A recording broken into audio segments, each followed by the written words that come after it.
పశ్చిమాసియా యుద్ధంపై పాక్ మధ్యవర్తిత్వం 14 రోజుల కాల్పుల విరమణకు పాక్ ప్రధాని ప్రతిపాదన.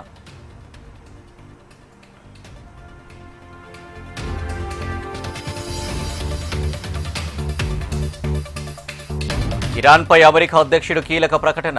2 వారాల పాటు దాడులను నిలిపివేస్తామన్న ట్రంప్.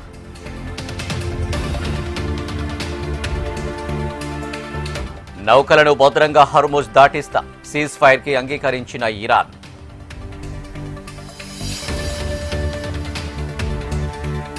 ఈ నెల 10న ఇస్లామాబాద్లో అమెరికా ఇరాన్ చర్చలు. పూర్తిస్థాయి శాంతి ఒప్పందం దిశగా సమావేశం. ట్రంప్ ప్రకటనతో గ్లోబల్ మార్కెట్ ఊరట. 8% తగ్గిన క్రూడ్ ఆయిల్ ధరలు.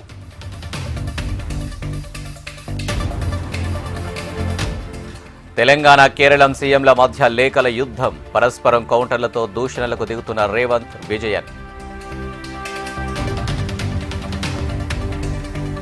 రవాణా శాఖపై మంత్రి పొన్నం ప్రభాకర్ సమీక్షా సమావేశం. ఆదాయ మార్గాలు పెంచుకునేలా చర్యలు తీసుకోవాలని ఆదేశం. రేవంత్ ఆలోచనలు భూముల చుట్టే తిరుగుతున్నాయి. పరిశ్రమల భూములు వదిలేసి పేదోళ్ల భూములను కబ్జా చేస్తున్నారని Harish Rao fire. BJP BRS రహస్య ఒప్పందం. ఖానాపూర్ మున్సిపల్ ఎన్నికలతో బట్టబయలైందన్న మహేష్ కుమార్ గౌడ్. రాష్ట్రంలో భారీ స్థాయిలో వరి పండింది. రికార్డు స్థాయిలోనే కొనుగోలు చేస్తామన్న మంత్రి ఉత్తమ్. 39,436 కోట్ల విలువైన 31 ప్రాజెక్టులకు ఎస్ఐపిబి ఆమోదం.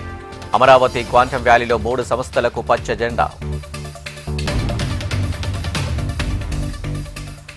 రాయలసీమ ఎత్తిపోతల నిలిపివేతపై ఆర్కే రోజా ఘాటు వ్యాఖ్యలు. రాయలసీమ నీటి హక్కుల కోసం అవసరమైతే ఉద్యమిస్తామన్న శబదం. ఏపీ లిక్కర్ స్కామ్ కేసులో కీలక పరిణామం. A1 రాజ్ కసిరెడ్డికి బెయిల్ మంజూరు చేసిన ఏపీ హైకోర్టు.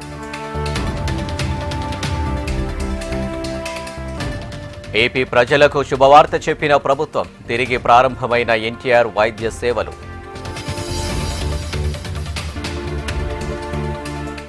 సుల్తానాబాద్ గంజాయి కేసులో పెదపల్లి కోర్టు సంచలన తీర్పు. 2 నిందితులకు 12 సంవత్సరాలు జైలు శిక్ష.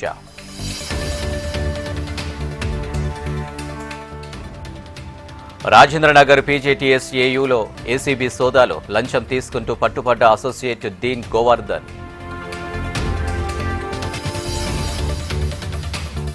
అసోం, కేరళం, పుదుచ్చేరిలో ముగిసిన ఎన్నికల ప్రచారం. రేపు పోలింగ్. సర్వం సిద్ధం చేసిన యంత్రాంగం.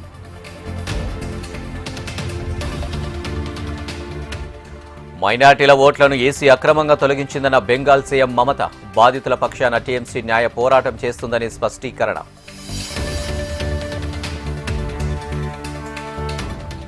శబరిమల ఆలయంలోకి మహిళల ప్రవేశంపై దాఖలైన పిటిషన్పై సుప్రీంకోర్టు సమీక్ష.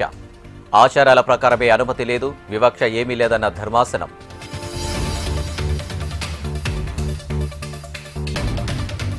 పాకిస్తాన్కు రాజ్నాథ్ సింగ్ స్ట్రాంగ్ వార్నింగ్. బెంగాల్ జోలికొస్తే పాక్ ఎన్ని ముక్కలవుతుందో దేవుడికే తెలియాలి.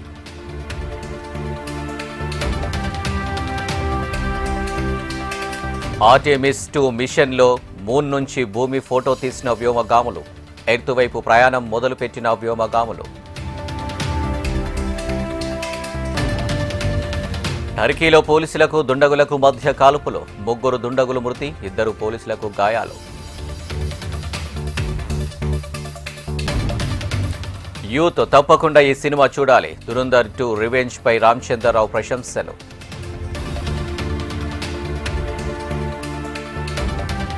ముంబై ఇండియన్స్ పై రాజస్థాన్ గెలుపు. 27 పరుగుల తేడాతో ఘన విజయం.